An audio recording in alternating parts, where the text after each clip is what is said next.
right, welcome one and all. We're back at it. The podcast crew. I'm Joe Willie. This is the Beer Man. He sniffles, he scoffs, he grumbles. His voice is what he calls rough and tumble. But that's not what he calls it. What did you call it? A voice that I didn't want to hear on the radio. He does. My partner doesn't listen to our own GOATQuests. That's a problem. I think you need to do your side of it. I know. I have a problem hearing myself. I don't know what it is. I get sick of you too. Don't kid yourself. You have a voice and a face for radio. and let's. This face isn't for radio or anything. I don't know what it's worth. Just to keep the tradition, even though Diet Coke. This is not the traditional beer slurp. Too early for beer this morning. We're going Diet Coke. Okay. Not that we want a sponsorship from Diet Coke or anything, but we'll take what we can get. We'll take what we can get. Mm-hmm. We are at about the 1/3 point by the time this episode drops in the National Football League season 2024. And it has been, if nothing else, a topsy-turvy, upside-down handful of weeks in the National Football League. What I mean by that is you can't look at the NFL schedule on a given week and think you're going to be able to make sense or pick the winners. It doesn't seem to, at least on the gambling side of this, tried and true rules, right? The dog at home, coming off a bye week. All of the situations that you used to be able to kind of look 2 layers deep and say, okay, I can get a little advantage here. I think I've got an element in my back pocket that maybe they haven't factored in. Well, the analytics, artificial intelligence engines that are running these point spreads are ridiculously close, and the unpredictability of the NFL has been on display like it's never been before. Well, we used to look at injuries all the time. I'm not saying that they don't matter, but if you're going to pick a football game based upon injuries nowadays, it doesn't work. No. It doesn't work. I mean, look at Arizona last week. Arizona was getting 7 points. They were at home, but they were playing San Fran. They won the game. Yeah, won it outright. They won the game outright. Dude, I guarantee 1 billion people had San Fran to win.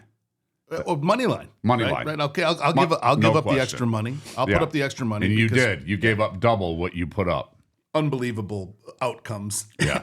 And it's not a fluke. No. I think if I watched the game, if Arizona played him again, I think they'd beat him again. I don't think it's a fluke because they're missing some people. They're missing some people, so and that plays the injury card into it. But there were situations where they were missing those same people and performed perfectly. Yeah. I mean, that's the unpredictability. Yeah. And the thing that you brought up that I think is important, and we're going to end up talking about baseball at some point since we're approaching the World Series in an upcoming episode. Baseball has a statistic where it's wins against replacement, the WAR statistic that you hear them talking about.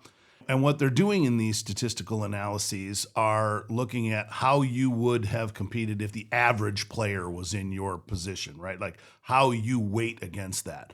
And that's what you're saying in football right now. The next guy up pops in. I know. And sometimes goes for the same statistical value that the all-pro that was, that's a $10 million contract player. All it is to me is confusing. Yeah. My point is, back to, looking at the injury reports and scouring who's going to play and who's not going to play and how that would affect it. It is not a science. I don't know what it is. I don't know where they come up with those numbers. And it's crazy. This year, too, I don't know, maybe I'm just getting older.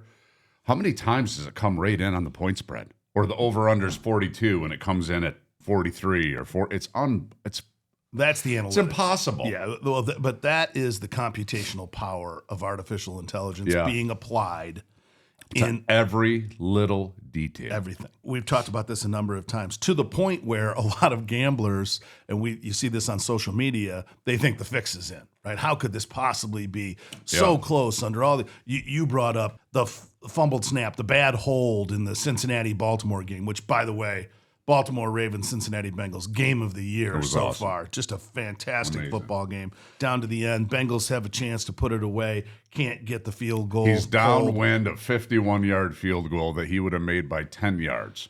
But let's talk about that, because Zach Taylor, the head coach, who I gave a lot of props to in the preseason, thinking that the Bengals were going to be one of the teams to beat. I had Baltimore beating him in the AFC Championship game. They're sitting at 1-4. The eye test is that they look good and that they can win every game that they're in. But you watch that last drive. He hands the ball off up the middle 3 times as if he's just fine with setting up a 50-plus yard field goal. How about getting 10 yards, getting 20? How about putting the ball in the end zone since your offense has got about 500 yards on Baltimore that game? He just decides to put the offense away and he's fine with a 50-yard field goal? I mean, I hate to say it, but probably 95% of the time they're going to make that field goal. But obviously you missed that field goal, and this is what you get. You get people saying you're an idiot for running the ball. But I don't know. I want to see Joe Burrow, who I think at that time had 392 yards Just get passing. another 20 yards. Just get another 20. Another 20, 25 Make it a yards. chip shot. And if you noticed, even with the bad hold, he missed it wide left by only 5 yards. Yeah. So if he's 20 yards closer, he probably sneaks it inside the upright. Probably. I mean, it was the guy just freaked out. Did you see him when he caught the ball, when the snap came to him? He just dropped it. It was just a spastic And moment. it happens. It does. When you're in that position and all the eyes are on you and the camera's on you, everything's different. And your parents are watching you, and your buddies are watching you, and that one time I remember you saw we played at Philadelphia. We were running back a kick, and Mel Gray fumbled. So I jumped on the ball, and like 10 other guys jumped on top of me. And I've got the ball, and I'm in the bottom of the pile, and I get choked. And I'm getting choked, and I pull my hands off the ball to stop the guy from choking me, and another guy comes in and takes the ball. I lose it. My mom left me messages on my phone. What are you doing? How'd you lose? I mean, you don't think about that. You lost. I remember this. I fell on the fumble and I lost it. I got choked in the bottom of the scrum. Did you ever figure out who was choking you for Philadelphia? No. It was a huge hand. Somebody. I want to go back to the tape. I want to Zapruder film that bad boy. You can see it. I fell on the ball. They should have called me down. That's a call out to every fan. All 5 or 6 of our fans on GOATQuest. Yeah, 3 or 4. Who can get a hold of the film to see who choked out the beer man at the bottom of the pile against the Eagles? Would that have been 94? It was a 95 playoff game at Philly. We got killed. Oh, remember? you did. It was like 30-0. No, the worst part of that game. You were down 4 touchdowns before you got off the bus. Before we got off the bus, against Rodney Peete, who used to be our quarterback. So we're walking out, and we're going out the tunnel, and you can hear ting, ting, ting, ting. And everybody's like, buckle up. They're throwing batteries at us. Oh, of course. It's Philly. It's Philly. And then right before halftime, there's 2 seconds left. We're halfway through the tunnel. They call us all back out, and they do a Hail Mary before halftime and make it. Yeah. So it was like 35-0 at halftime or something. One of the worst losses in Lions history, in one of the biggest games in Lions history. Well, we've got plenty great football to discuss here. And a lot of the teams that we believed were the truth have seen that bear out in the season at the top of the standings. We both liked the Texans. The Texans are 4-1 at the top of their division. We both like the Ravens and the Steelers. They're at the top of the division. Of course, the Bengals are the surprise at 1-4. The Chiefs are undefeated. What's new? Andy Reid's offense doesn't matter. Mechanics, plumbers, electricians playing wide receiver. You look at some of those calls that the Kansas City Chiefs get, and you say to yourself, this isn't fixed. I mean, they get they don't get holding calls. I don't know. I'm not a conspiracy theorist. Sometimes it's just not fair. It does fit the narrative, right? The NFL has to want the Kansas City Chiefs. There's never been a three-peat. They want the drama of this story. And look at the way the NFL sets up the schedule. They pit Aaron Rodgers versus his old team, Matthew Stafford versus his old. They play into this drama even in the way that they set up the schedules for these controversies between teams. So is it that far of a reach to think that the Taylor Swift effect of the Kansas City Chiefs has bled all the way down to the referees? It's certainly, when you look at the statistical number of calls, and the one that keeps coming up is the number of interceptions that have been waved off with a flag that Mahomes has thrown. I know. It's like quadruple any other quarterback in the same time frame. Yeah. And you brought up the holding calls. It's the same thing with PI on the other side. Now, Spagnuolo is one of the greatest defensive minds in the history of football, but is his defense so perfectly orchestrated that they never commit a pass interference call? No. It's just not statistically possible for them to have so few calls and then turn around on the other side of the ball have so many calls. I agree. It's just like, for instance, when the offense, when Mahomes, scrambles out to the left or scrambles out to the right, that last 2 or 3 seconds that the offensive lineman is blocking that defensive end, they all hold for a minute, right? And that gets called a lot, right? Quarterback goes outside 10, 15 yards, they call it, and they're the same for Kansas City that they are for everybody else. They just don't get called. Yeah, they don't. That I've seen so far. Now, I will say this to make sure that nobody thinks that we're hating on excellence. Mahomes looks better than ever. His movement in the pocket and the angles that he creates to throw the football, the awareness that he has, where his safety valves are in that offense, the dumps out to wide receivers, finding tight ends when he seemingly has all of his wide receivers hurt. He is playing at a stupid level of flow. Right? He's like in the zone every game. Hard for me to believe that he can operate this offense with so many interchangeable parts. I mean, they got as many injuries on the offensive side of the ball as any team in the NFL. Yeah, their best receivers out. Rice is out. Yeah. I mean, just pick the week, and it's another. They're playing without Pacheco now. Their best running back threat. The other running back is out too. So they're playing with Hunt, who bounced around and is having a second chance, and the kid from the middle of nowhere, Steele, the white boy with the mullet. The white boy with a mullet. You're back, Joe. You're back. You never had a mullet. You should have had a mullet. Well, I shaved the head bald. We talked about the AFC. Let's flip over to the NFC. For me, Minnesota Vikings. Well, Minnesota Vikings and the Washington Commanders. Yeah. Two teams that you would have thought are I'm not saying doormat, but certainly two teams that you thought were not contenders. They weren't even in the conversation. Right. Yeah. Right. We didn't put them in the same frame that we did the Carolina Panthers or the Patriots. No. But we certainly put them in the not anything to worry about frame. And they're sitting atop their divisions, undefeated, with Sam Darnold at quarterback, the afterthought that the Jets didn't need.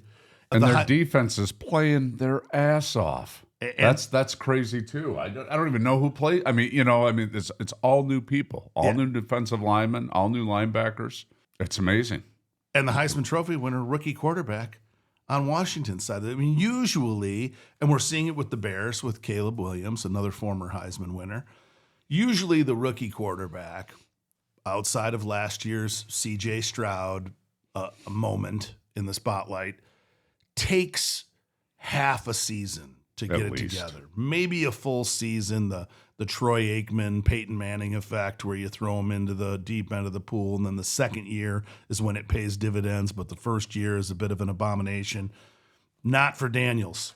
I mean, this kid's throwing strikes. He's got ice water. Now, you brought something up. Is it because these kids are coming out so much older now after the pandemic?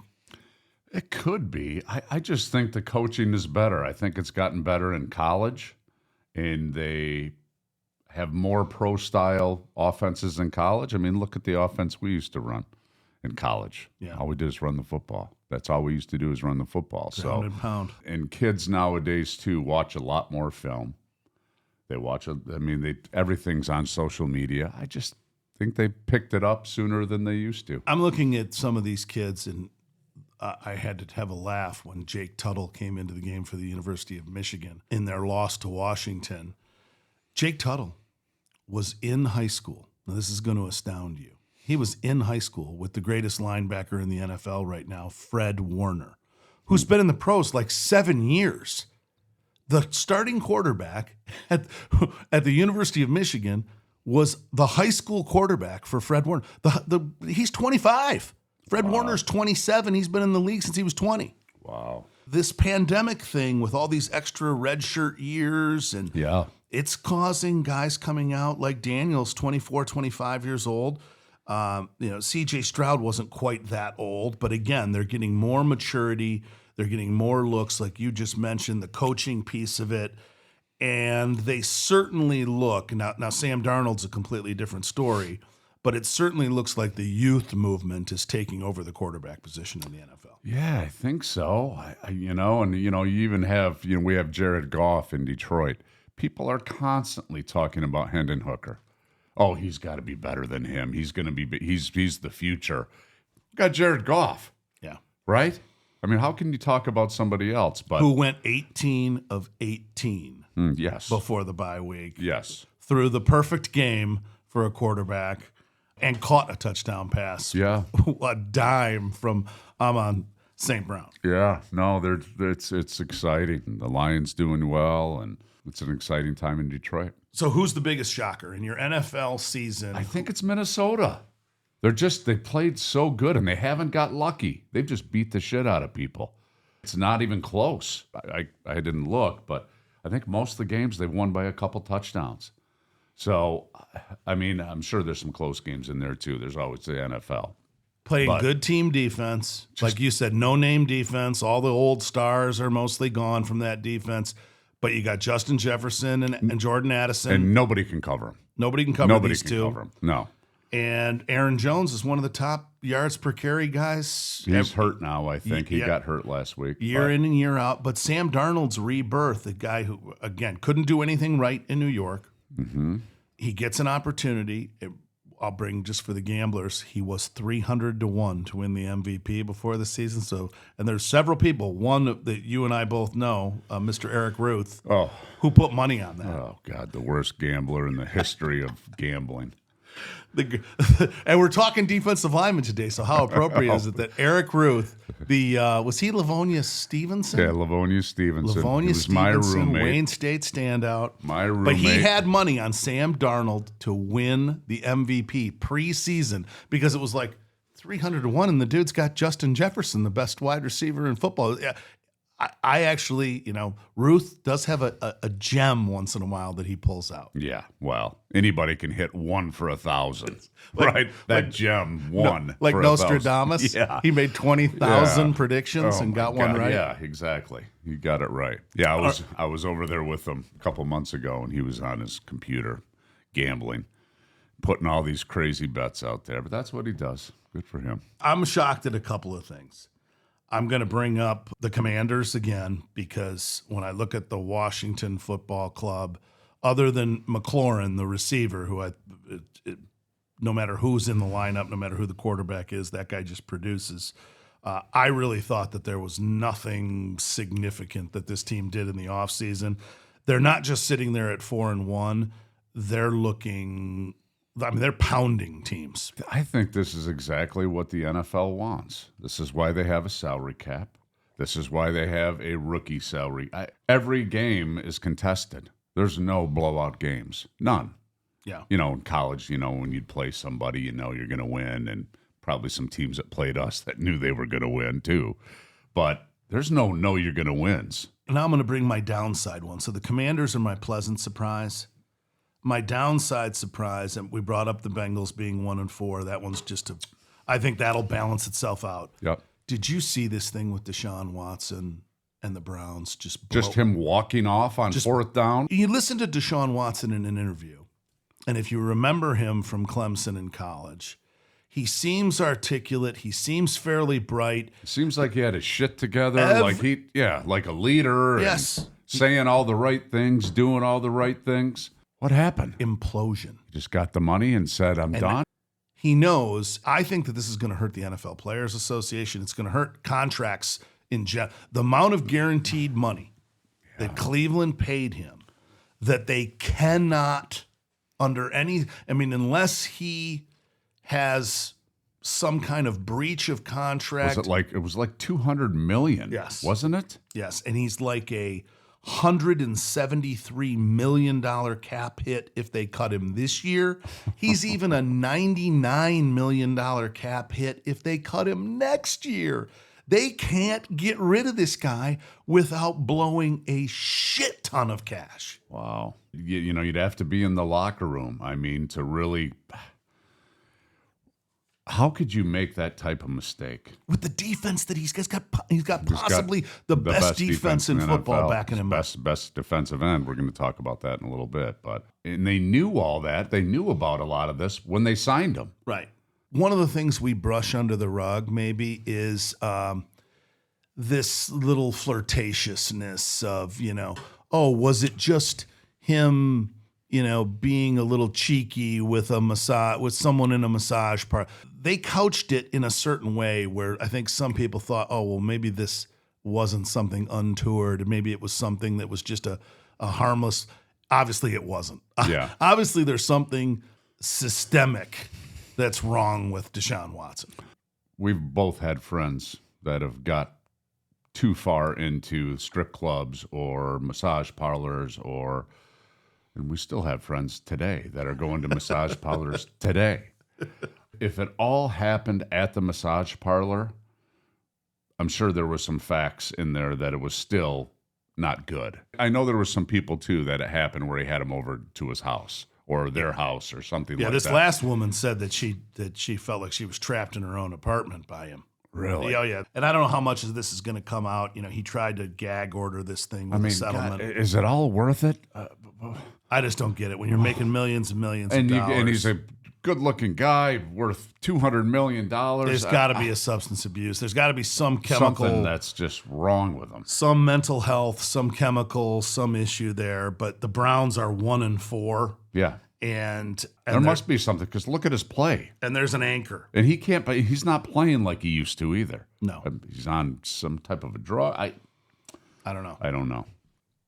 That's my low point of the NFL season, Yeah, what the Browns are having to deal with right now. And Miami hasn't played well.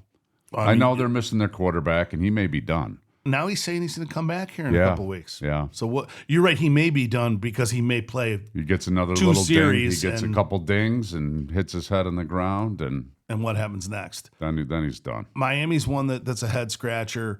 Right here at home, we still have a very good story with the Detroit Lions coming off the bye week, going into a revenge game against Dallas. By the time this drops, that will be over, so we'll know the result of that one. I think they're going to go in there and go wax, go curb stomping. I think so too. Yeah, I think so. I don't think that seeing what I saw from Dallas, and that was a gutty win. They gutted out a win against the Steelers. Going into Pittsburgh and getting a win to make yourself 3-2 when people thought you were on life support systems 2 weeks ago is an accomplishment unto itself. But I think they had to spend too much to get that win, and the Lions coming in refreshed off a bye week. Yeah. If I was a gambling man, I would be thinking that this is a 2-touchdown victory for the Lions. Well, that just goes to show there's you my prediction. The lock is take Dallas. Exactly. So I'll probably back up those odds by putting a little extra on Dallas. No, I think so. I think we are where we are. I mean, probably 2 out of our 3 wins, they could have went the other way easily. We could have lost. We could be 1-3 right now. We're not. We're 3-1. But it's not like we're blowing out people. But that's not the NFL. The NFL's not I mean, you'll have some games that teams get blown out that just get on a bad run and throw a couple picks for touchdowns. But most of these games are close. Every single one. Yeah, it's one mistake. It's one mistake. And it's funny that we brought up the whole thing about, are games fixed or not, and then we get the fumbled snap. It's a fumbled snap. The exactly. Downwind. Downwind. The fumbled, holder. The holder. How often does that happen? Yeah. 1 out of... Rookie free agent. Rookie free agent. The holder? The rookie. That holder is a rookie free agent. I can't believe he's not cut. Where's Lee Harvey Oswald? Where, is Ruby in the corner? Is he hiding in the corner? You brought up your big one was the Minnesota Vikings, 5-0. Yep. Which is a good segue for us to go into our GOAT discussion for the day. Okay. The defensive lines Right? Many, many moons ago, and the Minnesota Vikings, by the way, have had a bunch of them. John Randall being the one that was so utterly dominant during the middle of our young lives and as football players.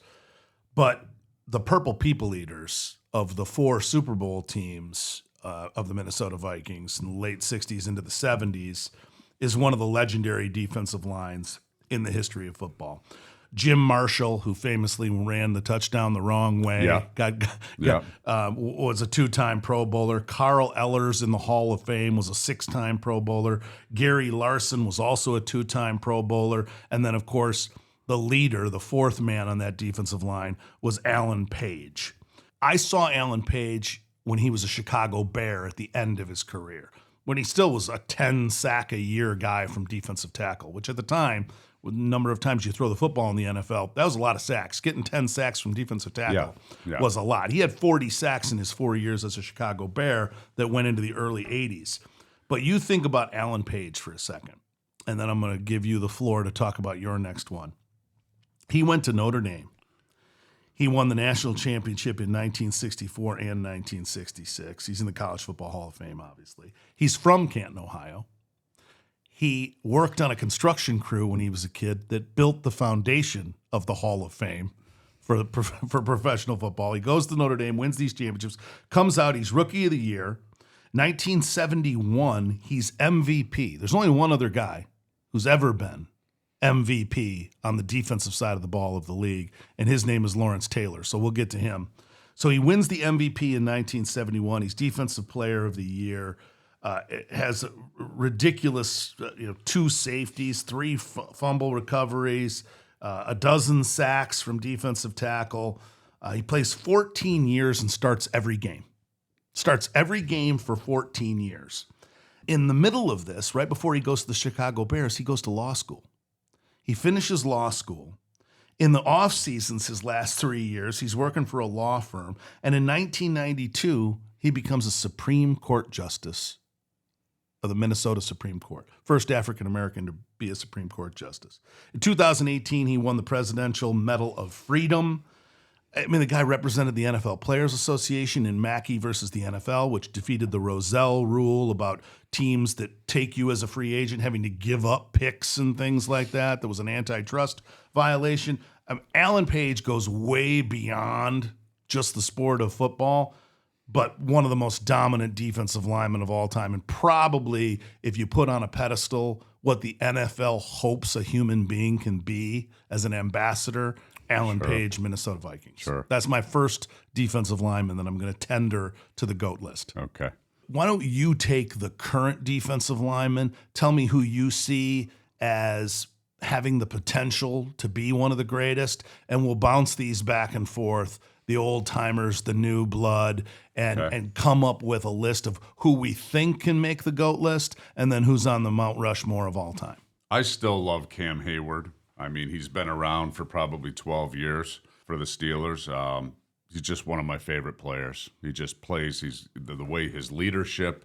You think that T.J. Watt gets off because Cam Hayward does the dirty work? Maybe. Yeah. It takes some pressure off him. Can't double team both of them. No. Right? No. And if you got to leave an extra running back in. Well, it's kind of what we're talking about with corners. When you have a corner that doesn't need help, it changes the game. It changed the game for the linebackers, changed the game for the other corners. So I think that you got to have some people on your defense that demand a double team. Aiden Hutchinson? Aiden Hutchinson. Yeah, he demands a double team, and it takes pressure off your offensive tackles, takes pressure off your linebackers, makes your DBs better, makes everybody better. So, yeah. I look at the Watt brothers, both of them. Obviously, J.J. Watt spent most of his career with the Texans. Yeah. He had a great run, right? He had a great 4 or 5 year run, one of the greatest runs in the history of the sport. But the longevity, injuries, and I hope TJ doesn't, because TJ looks to be a little bit more durable. Obviously, he had injuries at the end of the season last season. But I agree with you. I think when you got that combination of Hayward and TJ Watt, explosive on the edge and tremendous get off the ball to suck up the double teams, makes it so much easier to navigate. Absolutely. And then you'll see some guys, too, that don't have any help, are all by themselves. right? So they're really good players. Who's your guy who would be out on the Yeah. island? Oh, Chris Jones. Yeah, Chris Jones, by far the best defensive tackle in the NFL. And he's not even a tackle. He can play any position. He can play any position. Yeah. And a lot of these guys are these Yeah. hybrid sliders now, right? That can move on the line, that can shift into different techniques. But Chris Jones, even when he is not the focal point, he's usually making a contribution by either he gets his hands up. 3 guys are blocking him, or But he gets his hands up where the quarterback has to throw around his hands. He knocks the ball down. He gets a deflection. He sucks up a double team. His double team pushes the line of scrimmage into the backfield, throws off the running game. Correct. There's so many things that go into playing defensive line that make contributions that don't get factored into the stat sheet. Absolutely. I mean, look, what's the stat they have? Quarterback rushes now, or quarterback hurries? Oh, hurries, right? yeah. Hurries. That's actually a stat, right? So you don't get a sack, but you get a hurry. How many times did you get him on the ground? How many times did you hurt him? Correct. I mean, you have Hutch has got more hurries than he's got I think probably anything. Yeah. Obviously more hurries than sacks, but those hurries are big. They disrupt things. They make your DBs better. When a receiver's wide open, they can't get to him. And they create sacks because the quarterback has to step up in the pocket, and then he gets sacked by a defensive tackle. You see this all the time. A great edge rusher makes him step up in the pocket, makes him go, or makes him scramble. Quarterback's not as comfortable throwing on the run, throws a pick. Yeah. Right? A lot of picks are forced by good defensive line pressure. Yeah. So you brought up Chris Jones. I love that one. Chris Jones reminds me a lot of a guy who we brought up on an earlier episode because of the monsters of the Midway, Chicago Bears 85 defense, Richard Dent. Dent was another big defensive end who could easily slide down and play other techniques, but could just relentlessly get to the quarterback. And what a Bears defensive line that he had surrounding him. Oh, and they had it forever. They had a lot more than just 1985. They had Dent, McMichael, Hampton, yeah. Refrigerator Perry. That played together for, 10 years? I don't know. Did they play 10 years together? Probably 7 or 8 years. They all played together. You can never have that anymore. They'd get signed by another team.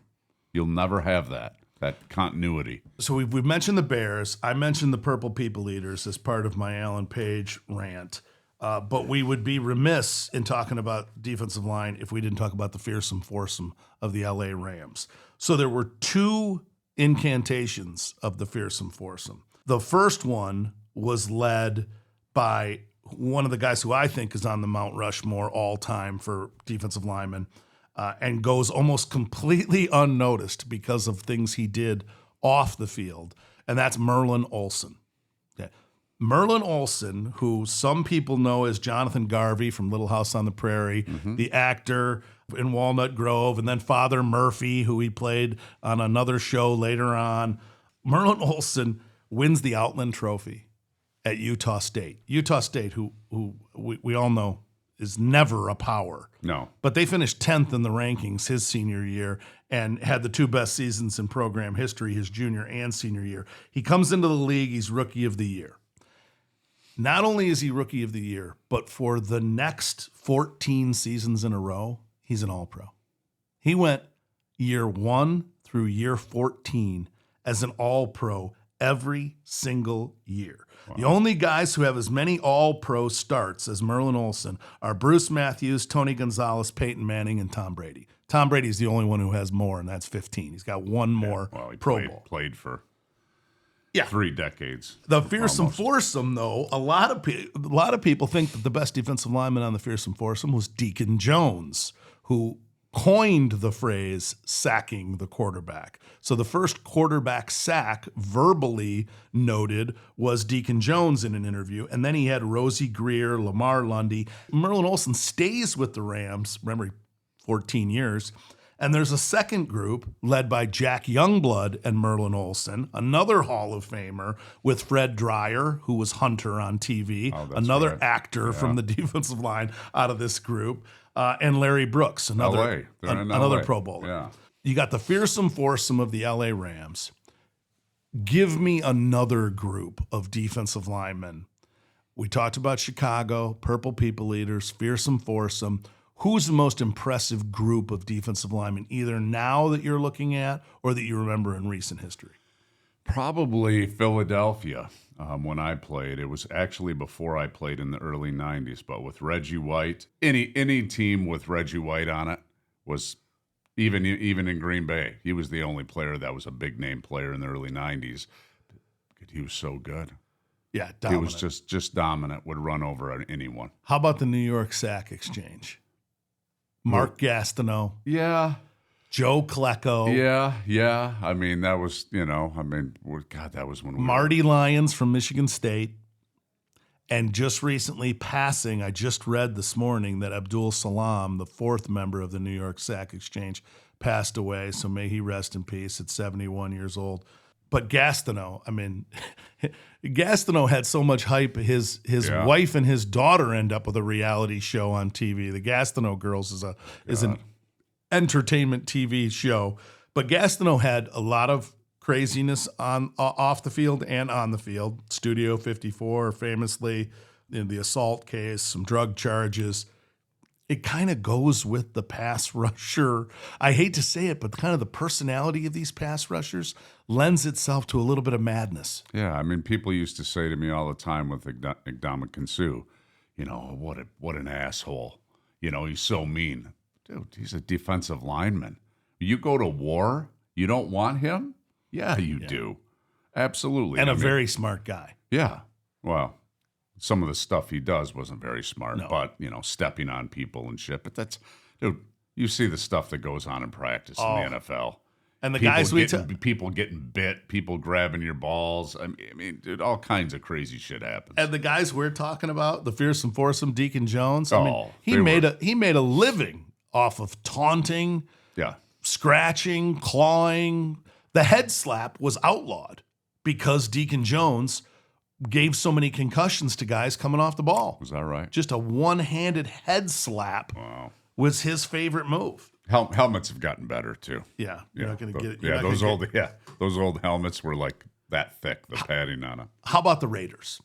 When you think defensive line, you got to think Raiders too. Yeah, and especially when it comes to the madness of defensive line. Yeah, I mean, how and back to us talking about evaluating talent. How do you miss on a defensive lineman that went to Eastern Michigan? Yeah. It's probably the best Max. probably the best defensive lineman in the NFL. Unblockable. And a great leader. And has strangely accurate football IQ. How do you miss that? Yeah. He had to go to the Senior Bowl. He had to go to the All-Star games. He had to go to all the stuff that all the other players go to, and all those things are is combines. Yeah. You say what you want. Those aren't football games. Those are just combines. That's all they are. Yeah. They stick you, poke you, check you out, ask you questions. You watch film. You run the 40. You bench press. You do. How do they miss a guy like Max Crosby? And how did they miss him that he ended up at Eastern Michigan in the first place? Yeah. With that body. Yeah, exactly. Right? I mean, what is he, 6'6"? Yeah. I mean, Max Crosby's a specimen. Yeah. And has an engine that doesn't stop. That's one of the other things that is really difficult to quantify. How do you put a combine factor on a guy whose motor never stops? Like Hutch. Hutch is another one.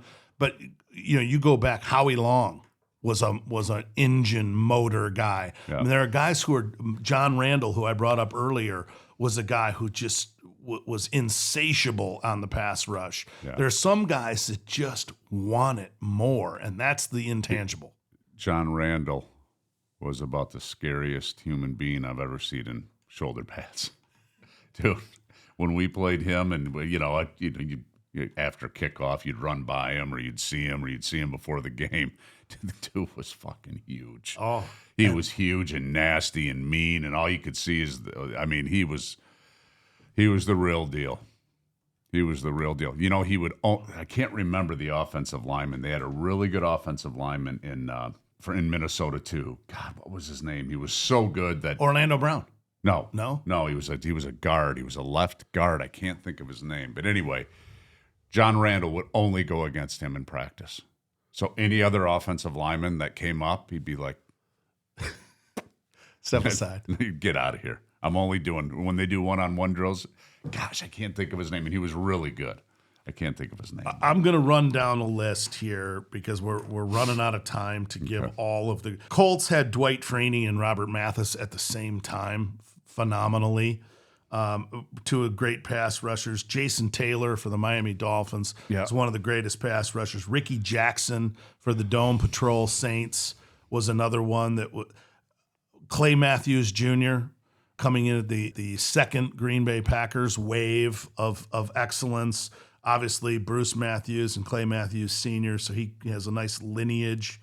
Same thing with Howie Long, who he brought up. His sons came into the NFL after him. Terrell Suggs, DeMarcus Ware, Simeon Rice.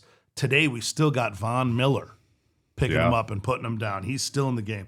The guy who, from a sack the quarterback standpoint, career probably could have stretched on a little bit longer had he not died fatally in a car crash, is Derek Thomas. Yeah.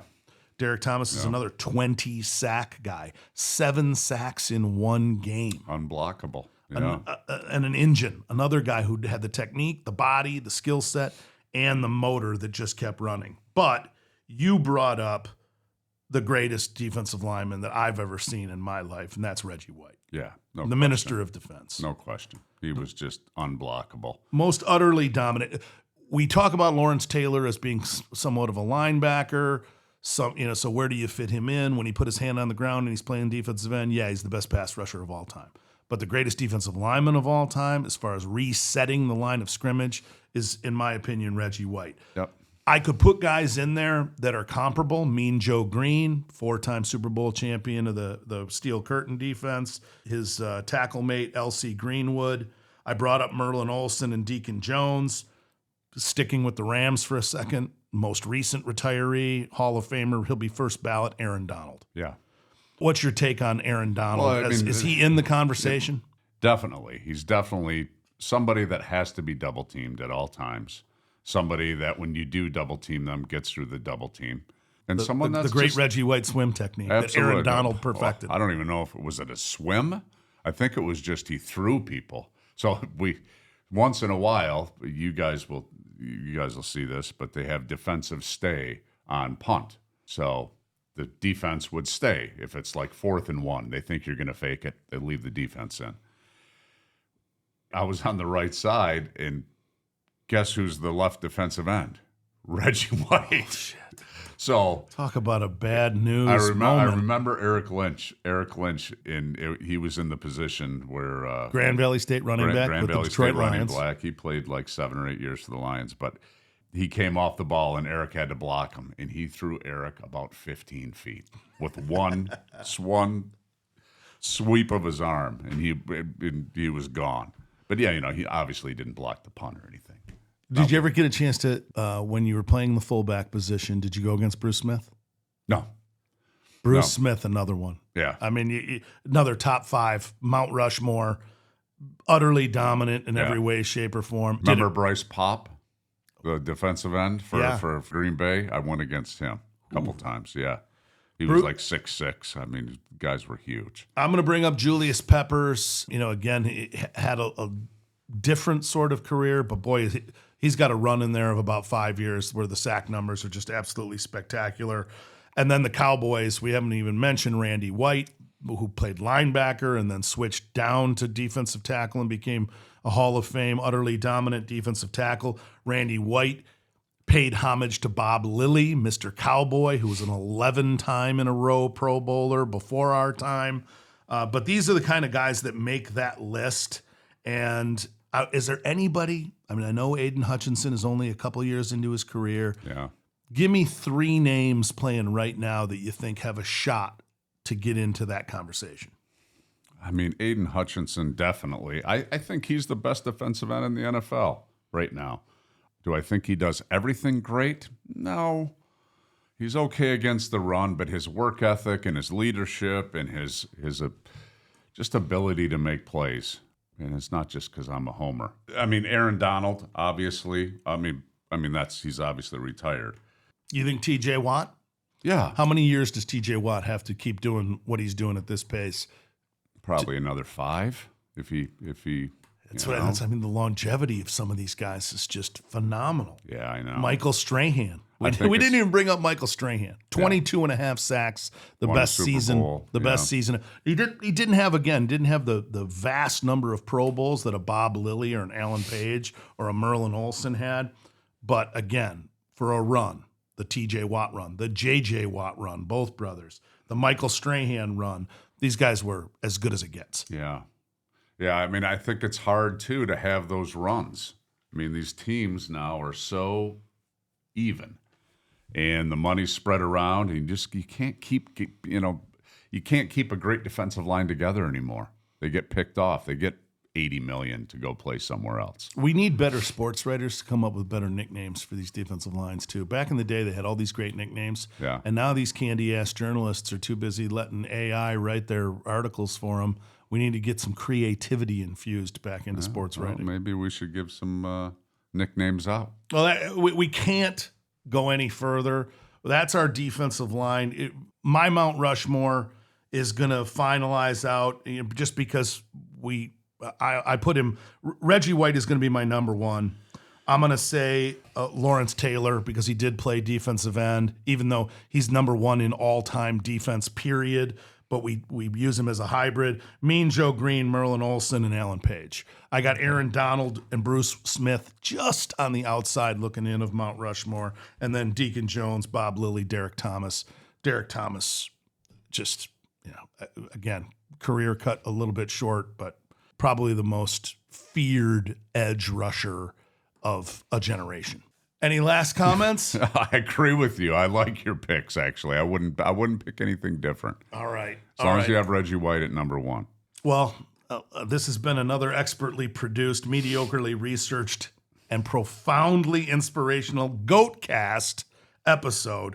We will see you next time, and until then, go out and be the GOAT in whatever it is that you're doing today.